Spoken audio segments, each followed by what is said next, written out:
Ayun, sorry, na-late po ako, pero galing po ako ng shoot ngayon. And, what can I say? I'm really happy to be part of, thank you po to be part of Ikaw Lang. And to be working with such great actors and such respected actors. Napakalaking karangalan, and I'm very grateful. Thanks, Case. We'll get back to you. Sasagutin ni Miss Rie yung tanong. And of course, our creative manager, Tita Ethel, sasagutin ni Miss Reggie Amigo ang tanong mo kung paano mag-evolve si Lupe now portrayed. Going in, kinukup nila yung bata, not knowing who she is, at pinalaki nila ng maayos. Kaya po kung tutuusin yung role ni Kim, this next chapter is very different from Isabel, na si Isabel is punong-puno ng drama sa buhay, yung sobrang hinanakit and pain.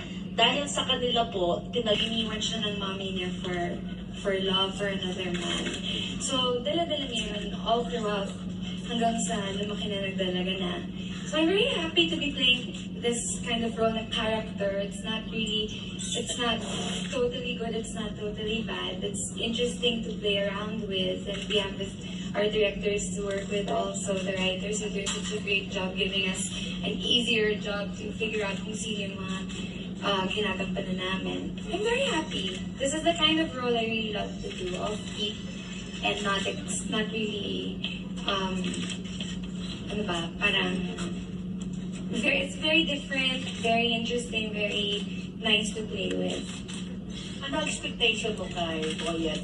Who end their time ng mami mo? Kinagahan niya. Kinabahan po ako. At saka, the same question for Mr. Junior. Expectation kay Tito Boyet, kinabahan talaga ako at first. Hindi ko alam yung technique, kung ano yung talagang magiging attack ni Tito, kung ano yung magiging style, or kung parang kaya ko bang sumama sa isang scene na kasama yung... Ganun, kaya inaaral mo yung co-actor mo. Hindi naman po,